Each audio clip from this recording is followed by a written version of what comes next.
Cumprimentamos a todos nossos queridos amados irmãos com a paz de nosso Senhor e Salvador Jesus Cristo. Com muita alegria que nós vamos trazer um pouco da nossa aula extra, que já está gravada, para os nossos irmãos conhecer o nosso trabalho que está sendo enviado pelo Zap. Queridos amados irmãos, a lição de número 4, que trata sobre a degeneração da liderança sacerdotal, que está sendo estudado para nossos irmãos professores lecionar aí na sua classe. Hoje nós vamos tratar exatamente da degradação dos filhos de Eli e a sentença do juízo de Deus pronunciada sobre a casa de Eli e as consequências do seu pecado. Queridos amados irmãos, Deus, sabedor, conhecedor do que se passava, do que se tratava dentro da casa de Eli, o que é que Deus vai fazer? Deus vai cumprir a sua palavra por meio dos profetas. Então, o que é que nós podemos observar é que os estudos que estão registrados em 1 Samuel, capítulo 3 e capítulo 4, vai registrar exatamente o acontecimento que nós temos. Presta atenção aí. Nós temos no mapa, isso são os rios, certo? E aqui nós temos, a terra dos filisteus, Filisteus. Então, o povo de Israel saiu por aqui quando ele estava com Moisés aqui no deserto. Então, a arca com o tabernáculo foram juntos por aqui, fazendo com que viesse exatamente até onde, esse lugarzinho aqui chamado Rio Jordão.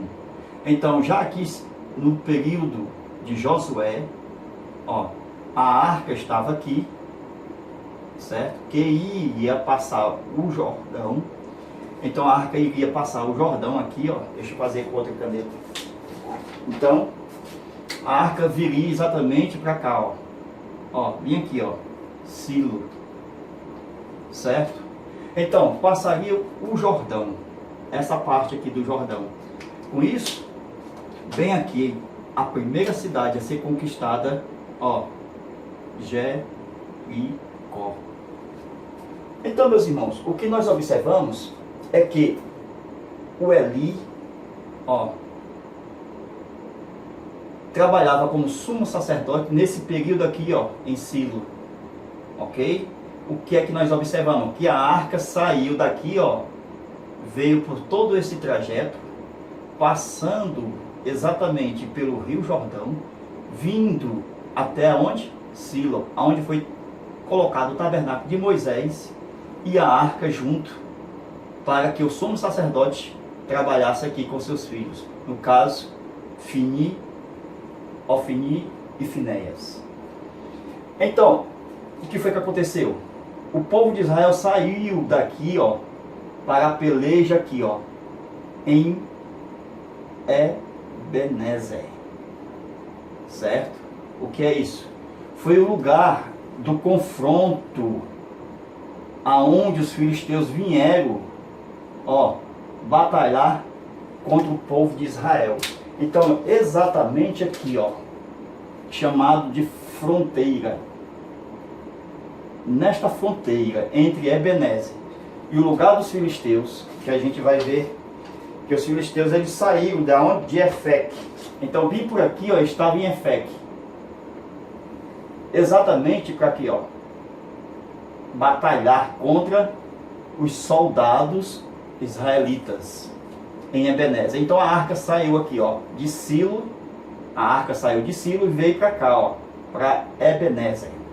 E aqui os filisteus derrotaram 4.000 soldados, mas na segunda, com a arca, 30.000 soldados. Ao todo, 34.000. Fora a morte de Eli, dos 2 filhos e da nora, mulher de Finéias, filho de Eli. Então, nesta peleja, aparentemente, Deus estava perdendo a batalha. Por quê? Porque a arca, os filisteus tomaram e levaram para onde? Um lugarzinho chamado o quê? Ó, Asdod. Esse lugarzinho aqui foi aonde foi colocado a arca no templo de Dagon. Então, a arca foi colocada aqui no templo de Dagon, certo?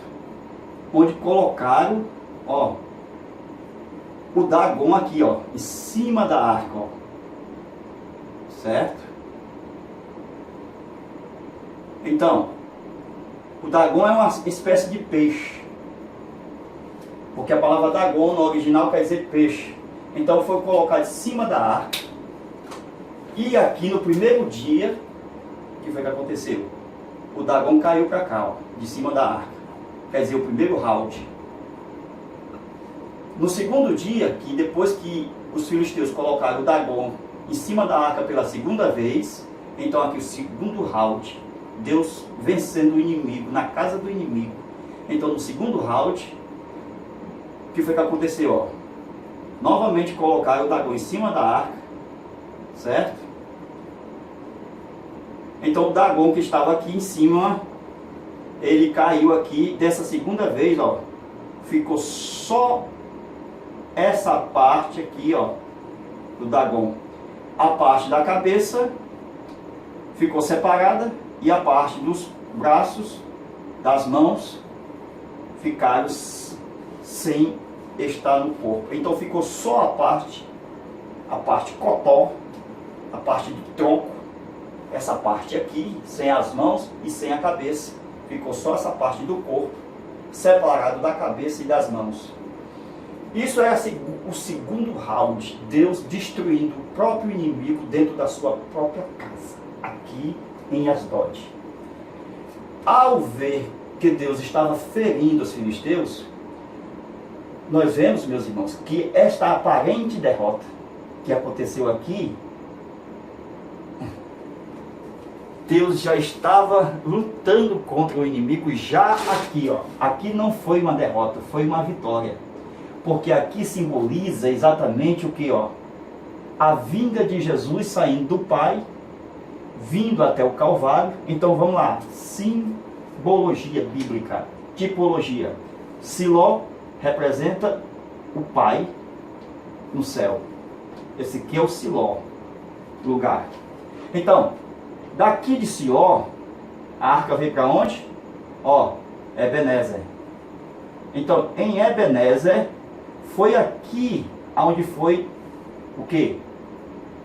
A arca foi tomada pelos filisteus. Então, aparentemente, muitos dizem, Jesus foi derrotado na cruz. Jesus morreu na cruz. Ele perdeu a batalha. Então, aparentemente, foi uma derrota. Mas os inimigos se enganam, os homens se enganam, que foi aqui que Jesus cumpriu Gênesis 3:15, onde ele feriu a cabeça de Satanás. Ele feriu a cabeça de Satanás. Então, meus irmãos, aonde a gente pensa que foi uma aparente derrota, foi realmente uma vitória, aonde os filisteus estavam atirando e o tiro saiu pela culatra. O que nós observamos, presta atenção aí, essa região aqui, ó, dos filisteus, aonde a arca ficou, em Asdod, Deus dando soco no inimigo, derrubando exatamente quem? O Deus dos filisteus, chamado Dagon, certo? Que quer dizer peixe, derrubando por terra 2 vezes, e neste particular, os filisteus tiraram a arca e levaram a arca exatamente para onde? Ó o caminho da arca. A arca saiu de Asdod e foram colocar a arca onde? Em Gate. Chegando em Gate, Deus começou a ferir os filisteus novamente, com morte, com doença.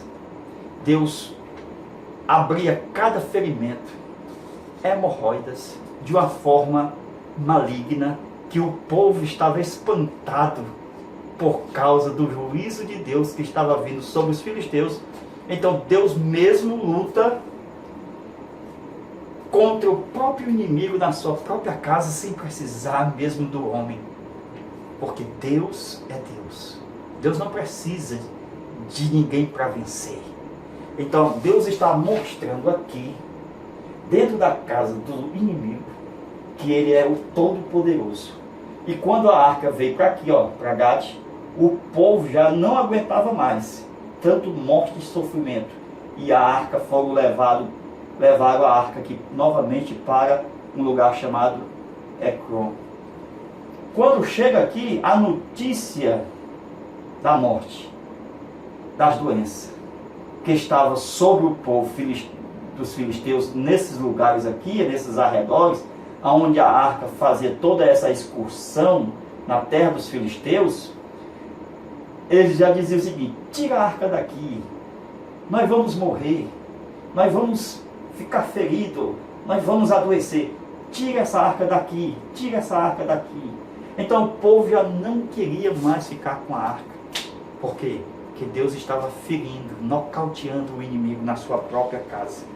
Então, todos esses textos sobre a arca passando por Silo, vindo para Ebenezer, depois para Asdod, Gade e Ecrón, depois consegue ainda indo até o templo de Salomão, que a gente vai ver esse percurso todo em todas as nossas aulas, que será ministrada, a gente percebe que a arca não voltou mais para Silo. Quer dizer, saiu do tabernáculo e nunca mais voltou para o tabernáculo de Moisés. E ela tomou rumo, indo até quando Davi consegue tirá-la das mãos dos filisteus e leva para colocar na sua tenda ou tabernáculo de Davi. Queridos, a tipologia que nós podemos observar nesse contexto inteiro é que Asdod é um tipo do Hades. Ebenezer é um tipo do Calvário. Então, Jesus morre em Ebenezer. Por quê? Porque ele sai de Silo, a presença do Pai no céu. João 1,18. Ele estava escondido no seio do Pai. Então a arca sai de Silo e vem para Ebenezer. Então, em Ebenezer, a arca é tomada. Jesus morre no Calvário. Uma aparente derrota. Mas é aqui que ele vence a Satanás e os demônios. É na cruz, aonde os mortos ressuscitam. Mateus 27:52. Então, a vitória de Cristo não foi no Hades. A vitória de Cristo foi no Calvário. A vitória de Cristo não foi em Asdod. A vitória de Cristo foi em Ebenezer. Que muitos de nós achamos que foi uma derrota, mas foi uma aparente. Que muitos dizem que foi derrotado. Mas Deus já estava vencendo o inimigo aqui, quando eles levaram a arca. Então, em Asdod, Jesus, ao morrer, ele desce ao Hades. Só que ele não fica no Hades. Ele não tem pecado. A morte não pode deter. Ele faz o trabalho no Hades, aonde? Passando por Gade, passando por Ecrón, faz o trabalho no Hades, descendo aos espíritos em prisão e depois sai do Hades. Porque a morte e nem o Hades podia deter. Porque fazia parte exatamente do seu trabalho e depois sair. Glória a Deus. Queridos amados, Deus feriu o povo com a maior vergonha que se pode pensar, com hemorroidas. Deus feriu o povo, tirando exatamente a cabeça do inimigo, todos os seus propósitos, e tirando as suas mãos, a de Dagon, o trabalho das suas mãos. Tudo isso mostra exatamente uma tipologia de que Jesus venceu Satanás no Calvário. Uma profecia desde o Gênesis, capítulo 3, versículo 15. Então a vitória de Cristo foi completa quando ele morreu, dando o brado de vitória. Está consumado. Então, mostra Jesus vitorioso sobre o pecado, sobre a morte e sobre o Hades. Nas próximas aulas, nós veremos que a arca tomou a trajetória indo para Bet-Shemesh, cidade ou casa do sol, aonde nós vamos ver Davi vencendo o inimigo e levando a arca para o seu lugar, aonde terá repouso. Glória a Deus. Enquanto a arca está nesse trabalho, a arca não tem repouso. A arca só terá repouso quando ela estiver sentado na direita do Pai. Salmo capítulo 110, versículo 1. Quando Cristo for assunto ao céu. Louvado seja Deus. Queridos, participe das nossas aulas extras. Nosso zap 85 991 28 12 60. Basta fazer uma doação de qualquer valor e você recebe 13 links de aulas complementares para você estudar exatamente no seu celular, computador ou tablet aí na sua casa. Deus abençoe e fica na paz do Senhor Jesus Cristo. Amém.